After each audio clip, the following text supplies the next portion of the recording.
इस पिछले 6 हफ्ते बहुत ही इंटरेस्टिंग और तेज़ गुजरे हैं और कई चीज़ें इसमें हुई हैं। तो मैं 3 हिस्सों पे बात करूंगा। पहली चीज़ है वो मैं बात करूंगा आपसे, और वो ऑफ कोर्स तीनों चीज़ें रिलेटेड हैं डायरेक्टली हमारे सूबा सिंध से, और सूबा सिंध के बल्कि पाकिस्तान के सबसे बड़े शहर कराची से, दुनिया में भी दूसरे चौथे पांचवें नंबर पे बड़ा शहर है आबादी के हिसाब से भी और रकबे के हिसाब से भी, और कम नहीं हो रहा, फैलता चला जा रहा है। देखें जी, जो चीज़ें जीआईटी ने रिवील की हैं और जो जीआईटी आपने पढ़ी हैं, आप वो अलग बात कर लें कि पार्ट 1 और पार्ट 2 मैंने रिलीज किया।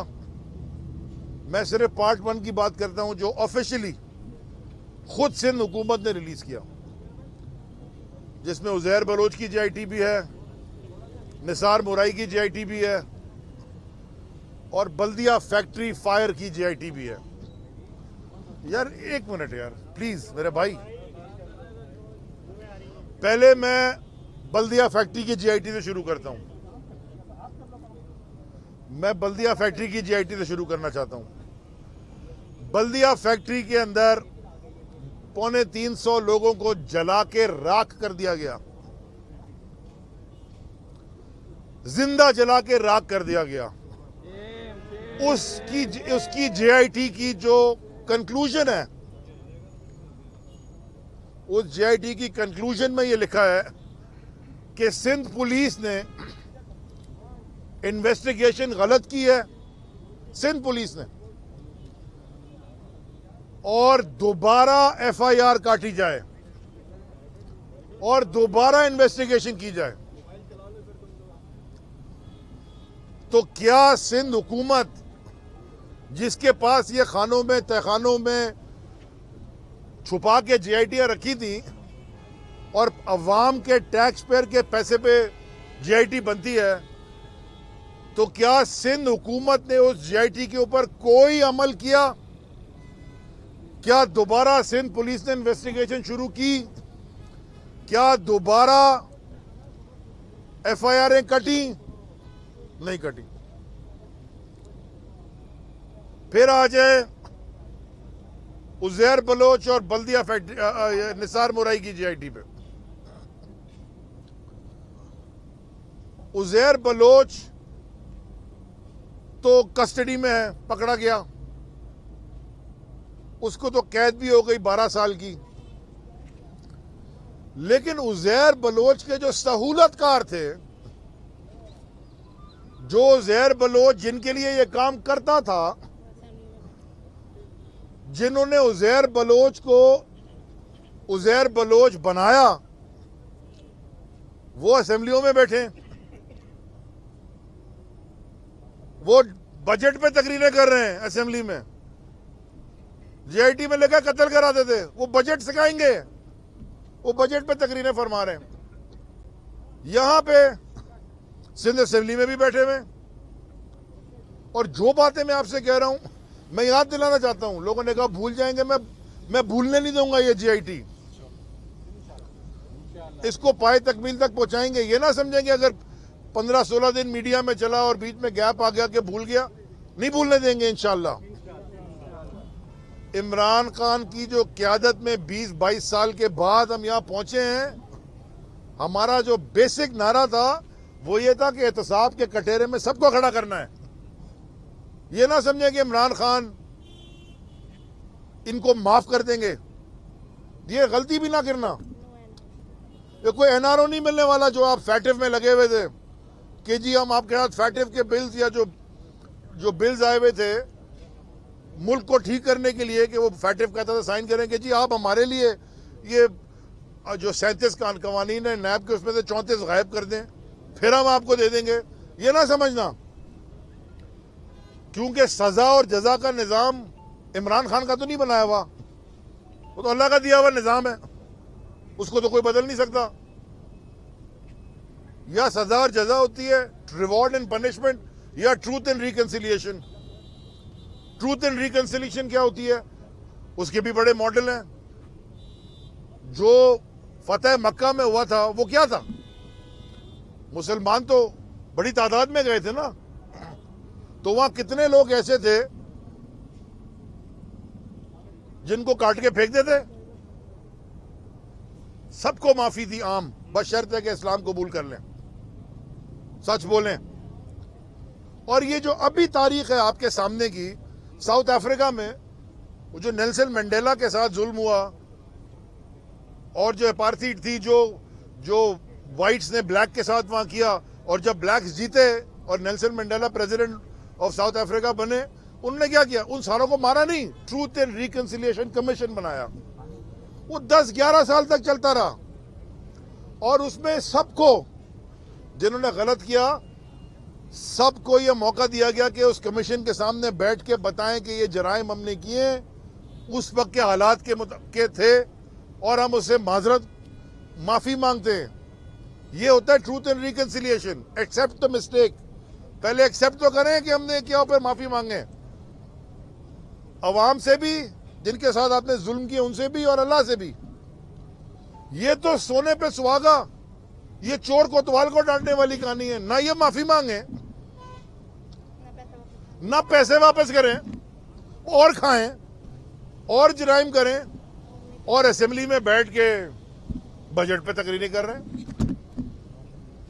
हैं। ये कौन सा तमाशा था? तो उस जीआईटी में जो चीजें लिखी हैं,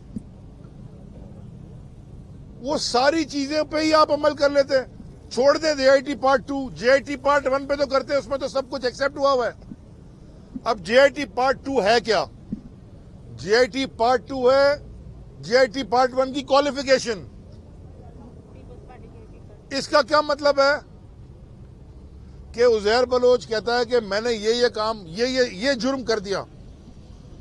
जीआईटी पार्ट 2 बताती है कि किसके कहने पे किया, किसने बचाया, किसने करवाया, कौन सियासी शख्सियत उसको प्रोटेक्शन दे रहा था, कौन सी हुकूमत प्रोटेक्शन दे रही थी, कौन से पुलिस वाले, इस शहर के पुलिस वाले जो बड़े बड़े पुलिस वाले बन गए, वो कौन से पुलिस वाले थे जो उसमें मुलव्विस थे। और जो उसका 164 का बयान है, जो 164 का बयान तो पाकिस्तान की तारीख में कभी किसी का बदल ही नहीं सका, वो 164 का जो बयान है वो जीआईटी पार्ट 2 के साथ मैच कर जाता है। और उस जीआईटी पार्ट 2 के और उस 164 के बयान का आखिरी पैराग्राफ ये है कि ये सारी बातें करने के बाद मुझे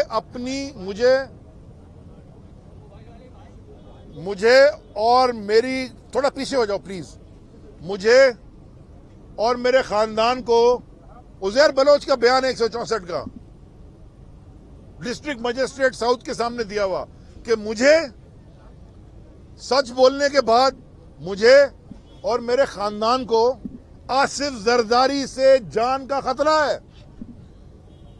आपको कोई ये कह रहा है कि इमरान खान से किसी को जान का खतरा है? ये तो कोई नहीं कहता कि मुझे इमरान खान से मुझे जान का खतरा है। ये तो कोई नहीं कह रहा। क्यों नहीं कह रहा? इमरान खान ये काम नहीं करता, ना पीटीआई ये काम करती है। ये काम अल्ताफ हुसैन करता था लंदन में बैठ के। वो भी एक माफिया था जिसके साथ कराची वालों ने लड़ाई की और 2018 में फाइनली इनको डिफीट किया, हरा दिया। खुद ही हारने लग गए थे वो अपनी हरकतों की वैसे तो। और दूसरा ये आसिफ जरदारी और इसके राइट लेफ्ट पे जो उसके घूम रहे होते हैं, बूट पॉलिशर जो पैसे लेके सेनेट के इलेक्शन जीतते हैं, जो तबाही इन्होंने अंदरूने सिंध में की है। ये तो आपका मीडिया कराची से आगे कम जाता है। जो ये काम वहां कराची में करते रहे हैं, वही काम सक्कर और लड़काना और बाकी जगहों में करते हैं, वहां पकड़ा नहीं जाता। और वो देखिए मौसूफ को, वजीर तालीम है, सूबाई वजीर तालीम है मौसूफ, और उनकी माशाल्लाह जबान देखिए, सवाल पूछने पे गाली से जवाब देते हैं। और आज तो धमकी दे दी मुझे और मेरे चहीतों को। अब ये सारे मेरे चहीते हैं, ये सबको आपको धमकी दे दी उसने। भैया पहचान ही साथ है कि अली जैदी के और उसके चहीतों को धमकी दे रहा है ट्वीट करके। तो मैंने सोचा आज ही धमकी दी, आज ही आ जाऊं कराची। ये भी बता दूं आपको इंशाअल्लाह कि कल मैं अपने हलके में जा रहा हूं।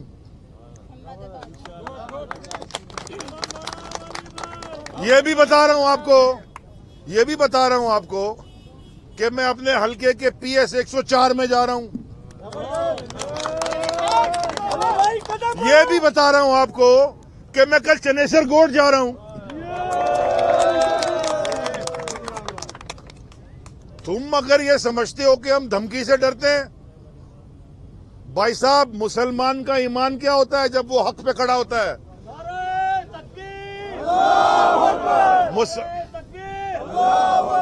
मुसलमान का ईमान ये होता है कि अगर मारा गया तो शहीद और जीत गया तो गाजी, तो दोनों तरफ ही जीत है। तो सईद गनी तुम ड्रग पेडलर, वो भी रिपोर्ट मैंने नहीं बनाई, मैंने तो नहीं बनाई रिपोर्ट, वो SP रिजवान, डॉक्टर रिजवान अहमद ने बनाई है, तुम उसको भी धमकी दे रहे हो। उससे मैं आज तक मिला ही नहीं कभी, SP रिजवान अहमद से मैं उसको कभी मिला ही नहीं हूं। वो तो रिपोर्ट मेरे हाथ लगी तो मैंने ढूंढ के निकाला ये कि कौन आदमी है भाई। बड़ा जी काम किया है सिंध में। एक रिपोर्ट उसकी और भी है, वो शिकारपुर जब उसको ट्रांसफर किया वहां भी उसने रिपोर्ट बनाई कि यहां पे भी पीपल्स पार्टी के MPA साहब इम्तियाज शेख साहब, वो भी वजीर हैं, वो सारी दुनिया की पार्टी, वो जनाब डाकुओं की पुष्पनाई कर रहे हैं। लो जी, वहां अलग हो जो उन्होंने बने कर दी बहुत सारे, उजैर बलोच और बाबे लाडले, और उनको जाके अमन अवार्ड दे रहा है पुलिस वाला। कच्चे के डकैत को अमन अवार्ड मिल रहा है, माशाल्लाह। ये अगर आपका गवर्नेंस मॉडल है इसलिए शायद आप नेगोशिएट करके, नेगोशिएट तो नहीं कहते इसको, ब्लैकमेल कहते हैं,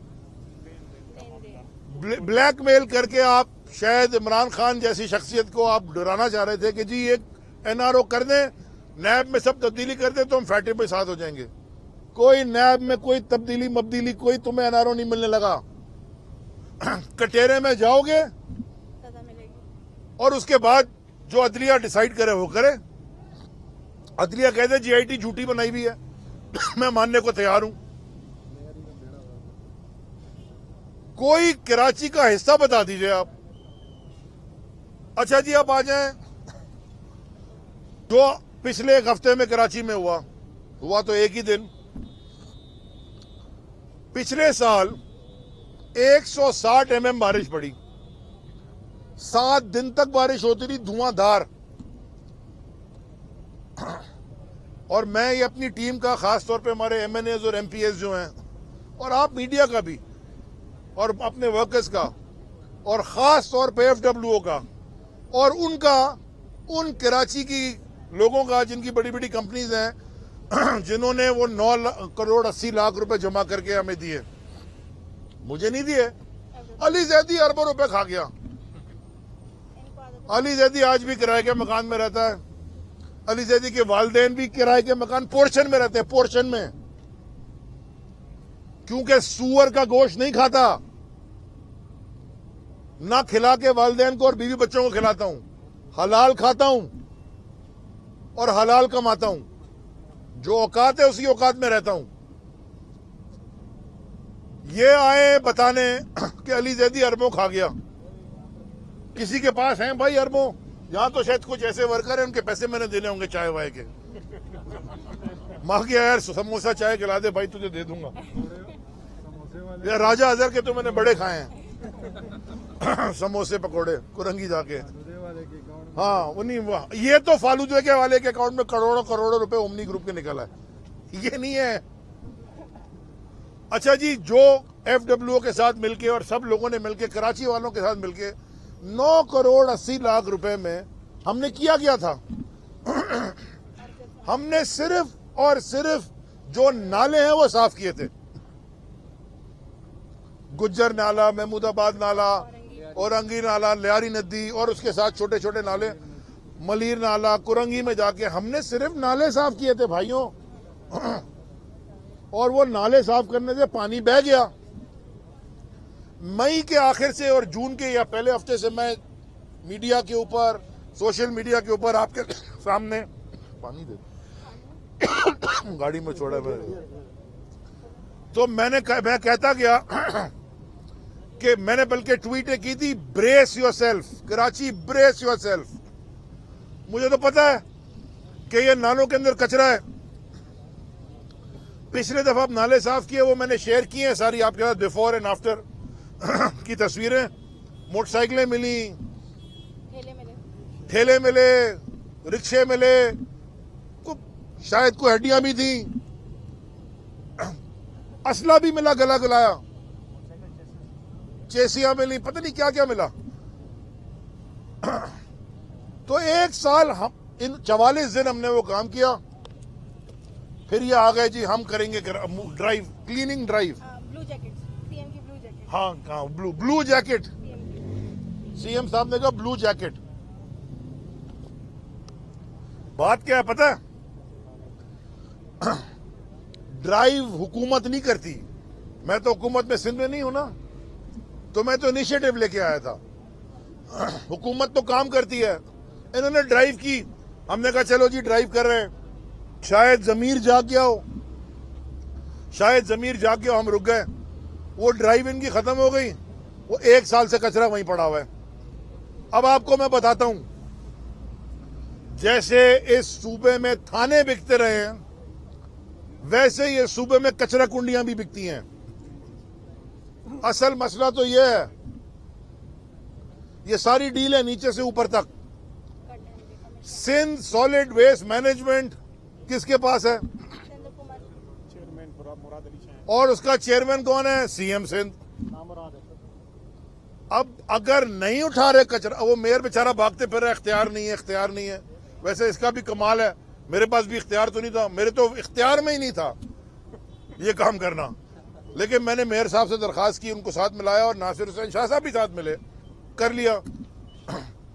मैं कहता गया कि बारिश आएगी, ज्यादा बारिश आएगा तो ज्यादा पानी आएगा, और ज्यादा बारिश आ गया तो शहर डूब गया, और तुम भाग गया लाहौर में बैठ के, जो तुम्हारे बाप का पेट काट के रोडों पे घसीट रहा था, उसके साथ पार्टनरशिप कर रहे हो। नहीं आप लीड कर ले, नहीं आप लीड कर लें। कभी फजलुर रहमान और गुल रहमान और पता नहीं किन किन रहमानों के साथ घूम रहे हो। मुझे तो समझ इसकी कोई नहीं आती, ये चीज क्या चीज है क्या चीज ये समझ से बाहर है मेरी। ऐसे तकरीर करता है वहां पे, तो बकरी चुरा के ले गया हो कोई उसकी नेशनल असेंबली में, चीख चीख के। मेरी समझ से बाहर, ये क्या चीज है? ये मखलूक क्या है ये? मुझे जरा ये बता दें आप। मैं एक सवाल छोड़े जा रहा हूं, क्योंकि जैसे जाऊंगा ये रात को उठेंगे, फोन आएंगे, इनको जूते पड़ेंगे कि क्या कर रहे हो अली जदीद, मेरे खिलाफ बातें करके फिर ये प्रेस कॉन्फ्रेंस करेंगे, जैसे एमक्यूएम नहीं करती थी एक जमाने में। अल्ताफ हुसैन जब बुला के 90 रुपए कुट लगवाता था, तो सुबह 4 बजे 5 बजे करते थे ना। ये अब करेगा, ये कराएगा अभी अपने वो ड्रग पेडलर से, 104 के ड्रग पेडलर से। मुझे जरा ये समझा दे, कोई सवाल का जवाब दे दे। पूरे पाकिस्तान से ये सवाल है मेरा। एक दिन बिलावल भुट्टो तो नहीं है, बिलावल जरदारी एक दिन कभी जिंदगी में उसने काम किया है? वो एक दिन हलाल की रिस्क कमाई है? चलो अब्बा तो फिर एक दफा प्रेसिडेंट बन गए थे तो तनख्वाह मिलती थी। ये बैम्बिनो के सिनेमा के टिकट बेचते बेचते पाकिस्तान की सदर बन गए, पाकिस्तान को बेच दिया उन्होंने। बेचने के एक्सपर्ट हैं सारे, मास्टर सेल्समैन। वो जो माल बेचते हैं वो भी नहीं मिलता, मगर कमीशन इनको मिल जाता है। अच्छा, ये जो बिलावल जरदारी साहब हैं, मुझे जरा ये समझाएं, कभी तुमने काम किया है? तुम्हारी पहली तनख्वाह तो तुम्हें नेशनल असेंबली से मिली होगी। एक दिन कोई मेहनत मुशक्कत कभी जिंदगी में कोई नौकरी की हो, और कोई बिजनेस चलाया हो, कोई बैंक में इनकम स्टेटमेंट, बैलेंस शीट, कोई फाइनेंशियल देखे हो, ख्वाब तुम्हारे वो हैं, तुमने किया अपनी जिंदगी में अचीव क्या किया है? तुम्हारे वालिद साहब के ऊपर अमेरिका के सेनेट में पूरी इंक्वायरी हुई भी है मनी लॉन्ड्रिंग की, सिर्फ गूगल करें मिल जाएगी आपको। तुम्हारे वालिद साहब के ऊपर मूवियां बनी हैं, बीबीसी ने बनाई हैं, princess and the play boy. Google पे सर्च करो, लिखा था चोर। अभी मुझे समझ में नहीं आती कि मैं वहां, और दहशतगर्दी फैटिव लगा ही ये नून लीग और पीपीपी की वजह से था। एक ने उसामा बिन लादेन से पैसे ले लिए थे, इन्हीं की हुकूमत गिराने, इनकी वालदा की, मोहतरमा शहीद की। ये उसके गले में जाके बैठ गए जो उनके बाप का पेट चीर रहा था, है? रोड पे घसीट रहा था। आप मेरे पार्टनर हैं, आप लीड कर लें, नहीं आप कर लें। खुदा की मना है यार इन लोगों से। और आखिरी बात, और वो लगा देते हैं ड्रग पेडलरों को, और ड्रग पेडलर अगर गलत है रिजवान की रिपोर्ट, तो भाई तुम कोर्ट में जाओ, तुम सीएम को खत लिख रहे हो कि जी ये इसके खिलाफ इंक्वायरी करे। 4 कमेटियां बन गई हैं, पता चला वो इंक्वायरी ठीक होती है। कमाल की बात तो यह है।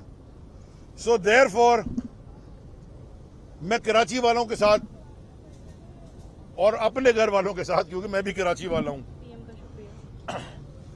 मैं ये कहना चाहता हूं कि जो भी ये चलाते हैं ना कि इमरान खान को कराची से दिलचस्पी नहीं है, देखें इमरान खान कानूनी तौर पे, कॉन्स्टिट्यूशन के तौर पे 18वीं तरमीम के बाद इंडिपेंडेंट चलने देता है सूबों को।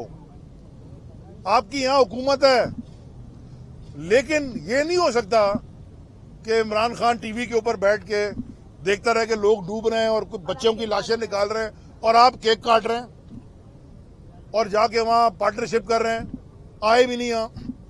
तो मैं कराची वालों की तरफ से प्राइम मिनिस्टर साहब आपका तहे दिल से शुक्रगुजार हूं,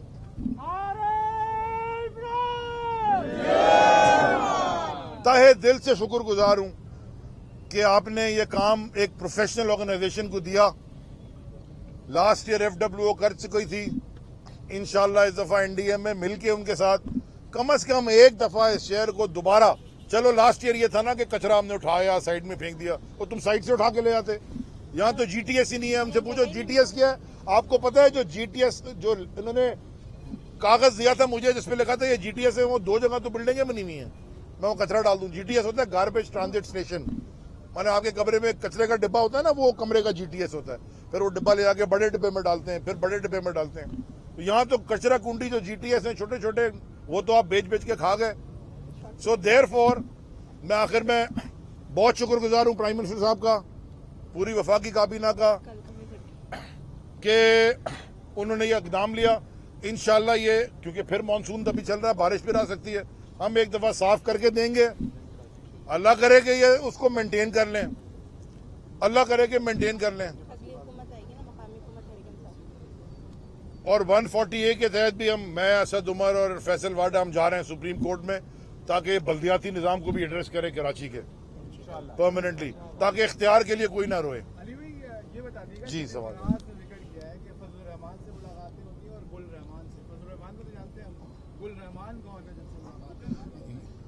ये मैं शिबली साहब से पूछूंगा, गुल रहमान लोकल है कि इम्पोर्टेड है, बिकॉज यहाँ तो बहुत सारे घूम रहे हैं।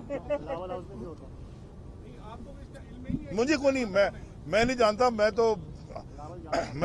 नहीं जानता, बिलावल वाले गुल रहमान को नहीं जानता, सुना बहुत है, उनसे पूछ के बताऊंगा आपको। मुझे पहले बताएं वो लोकल हैं, लोकल असेंबल्ड है, इम्पोर्टेड है, पता नहीं चल रहा मुझे कौन है वो। अच्छा ये बताइएगा सुप्रीम कोर्ट ने एनडीए के हवाले से बड़े रिमार्क्स किए हैं और ट्रांसपेरेंसी के हवाले से कुछ उनके प्रोजेक्ट उनके सवाल भी उठाए। अब एनडीए में दोबारा इंगेज कर रहे हैं, आप में ट्रांसपेरेंसी को कैसे इंश्योर करेंगे?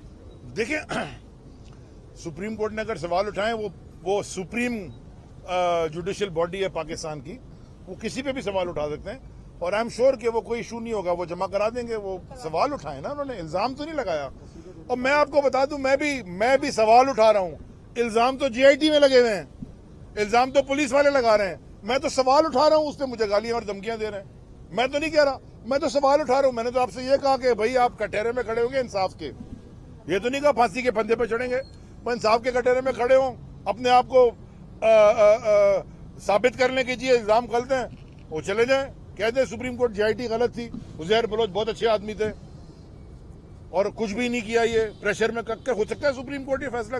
मैं तो सुप्रीम कोर्ट का जज नहीं हूं, मैं तो सिर्फ ये देख रहा हूं कि उसमें लिखा गया है जीआईटी में, उसके हिसाब से मैं बात कर रहा हूं। आप कह रहे, हाँ मुझे यह जरूर पता है, जो मैं इल्जाम लगा रहा हूं वो मुझे पता है कि केपीटी की बड़ी सारी जमीनें इन्होंने कब्जे करा करा के पता नहीं क्या क्या, इन्हीं के एमएनएज और एमपीएस ने की थी, वो तो मुझे पता है। उसका इंशाल्लाह मैं आपके सामने डेटा रखूंगा। ये बताइएगा कि आप एनडीएमए को यहाँ पर मदऊ कर रहे हैं और गवर्नर सिंध की जो है वो क़यादत में टीम बन रही है, तो क्या कोई मुतबादिल गवर्नमेंट काम करेगी सिंध में? हम तो जी अभी तो गवर्नमेंट है ही नहीं सिंध में। आपको कोई गवर्नमेंट नजर आती है? 3 घंटे की बारिश में पूरा शहर डूब जाता है, गवर्नमेंट कहाँ है? आपको इंटीरियर में गवर्नमेंट नजर आती है? अंदरूनी सिंध लाड़खाना में गवर्नमेंट नजर आती है? ठेले पे जा रहे हैं बेचारे लोग अस्पताल, हाँ कुत्ते के काटने में लोग मर गए, दवाई नहीं है, कहते हैं जी फेडरल गवर्नमेंट ने देना है। तो भाई हेल्थ तो 18वीं तरमीम के बाद आपका गवर्नेंस है किधर? स्कूल आप चले, कल आएंगे ना इंशाल्लाह। मैं जब कल चनेसर कोट जाऊंगा, मैं आप सबको मीडिया को बता के जाऊंगा मैं जा रहा हूं, और मैं चनेसर कोट के स्कूल दिखाऊंगा आपको। वजीर तालीम है, मैं उनकी गली दिखाऊंगा आपको। रात कुछ हो सकता है मैं उनकी गली में ले जाऊंगा, दिखाऊंगा उनकी गली कैसी है। हो सकता है इसी चक्कर में रात को झाड़ू पोछा लगा के चूना वूना करते हैं, सफाई करते हैं। कमाल की बात है। सो यहाँ गवर्नमेंट है कहाँ? हम तो सिर्फ आवाम की, कराची की, खास तौर पर कराची वालों की रिलीफ के लिए आए हैं कि वो खुदा ना खासा अब दोबारा जो हुआ है वो ना हो जाए। एक दफा नाले साफो पानी तो बह जाए। अब आपको मैं जो आखिरी बात करना चाहता हूँ, सॉरी मैं भूल गया था, क्योंकि ये कह रहे थे जल्दी करो, गर्मी लग रही है सबको। आसान काम नहीं है ये लड़ाई करना। मुझे डर क्या है? जैसे मैंने बारिश के डर का कहा कि पानी आएगा, मैं आपको आज डर बता रहा हूं क्या है।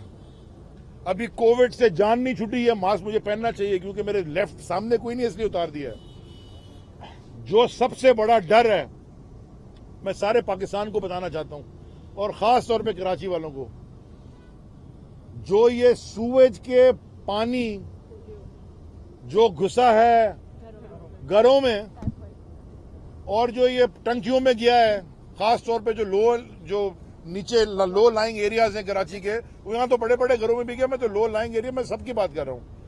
जो ये पाइपलाइन, जो पोर्टेबल वाटर की पाइप आती है, उसमें मिला है ये जो आपको हैजा और हेपेटाइटिस और टाइफाइड और जो बीमारियां यहां मैं देख रहा हूं, अल्लाह माफ करे, जो ये वबाएं आएंगी, यहाँ अस्पतालों में तो कोरोना भी चल रहा है, और ये किधर जाएंगे लोग सारे? यहाँ तो अस्पताल जाते हुए बंदा डरता है कि जी भाई चला जाओ, मुझे कोरोना ही ना हो जाए। और ये खुदा ना खासा जब है, और ये सारी जिम्मेदार ये बेबी जरदारी है, क्योंकि ये डिफेंड करता है, कुछ करता नहीं है। लाहौर में 1000 लोग डायरिया का शिकार हो गए, तो आपका सूबा है, वहां भी देखना चाहिए। और हमारा सूबा देखे ना, एक पहले ये भी क्लियर कर लें, जो ऐसी पीटीआई के जो माइंडसेट की, इमरान खान साहब के माइंडसेट की जब हुकूमत होती है ना, वो स्टेटस को के खिलाफ खड़े हो के बनी है। आप सिर्फ ये देखें, ये जो 22 साल की स्ट्रगल थी खान साहब की, और जो चीजें अब खुल रही हैं, जैसे कि ओमनी ग्रुप खुला, और वो गई किधर by the way Ayaan Ali, गाने आ रहे हैं माशाल्लाह। अच्छा वो, और ये जो सारे तमाशे होते रहे, जिस कस्टम ऑफिसर ने पकड़ा था अयान अली को, वो मारा गया। कोई पूछ रहा है? तो मैं ये कहना चाहता हूं कि आप सोचें कि ये थ्रेट अलर्ट हो गई जी अली जैदी को। मैं आपको शहर में घूमता रहा हूं, और ये सारे कैमरामैन जो लाइटों के पीछे खड़े हैं मुझे जानते हैं। आपने कभी मेरे आगे पीछे ये बत्तियां, मोबाइल, मैं तो ऐसे ही घूम रहा होता था आपके साथ। अब ये मेरे सर की, क्योंकि फेडरल मिनिस्टर बन गया हूं, ये सारे मेरे ऊपर जो पता नहीं ये खड़े हो गए सारे गार्ड गुड। ये थ्रेट क्यों है मुझे भाई? मैं तो सवाल पूछ रहा हूं, सवाल पूछने पे मुझे थ्रेट है। देखिए ये कोई गवर्नेंस नहीं है, या रूल ऑफ लॉ नहीं है, ये रूल ऑफ माफिया है, ये गॉडफादर है।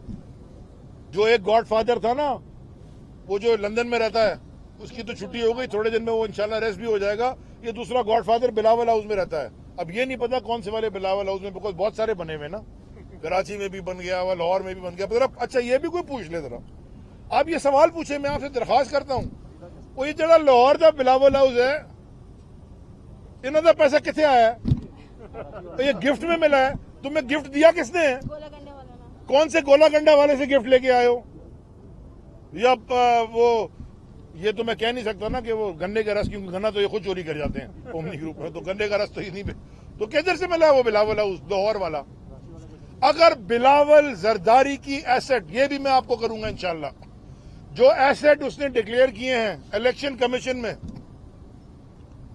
डिक्लेयर किए इलेक्शन कमीशन में एसेट 1.5 अरब रुपए के, उस जो बाहर पड़े हैं लिक्विड एसेट्स। लिक्विड एसेट का मतलब होता है बैंकों में पैसा या किसी से उधार लिया हुआ देना, किसी को दिया।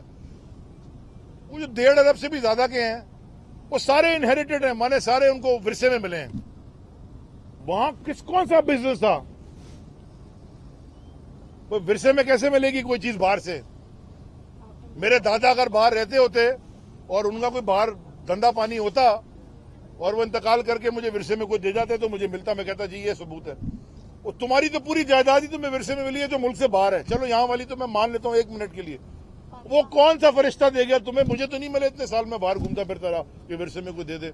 पता नहीं वहां भी कोई कौन सा वो है, गुल रहमान कोई मिला होगा जो दे गया इतनी सारे एसेट्स।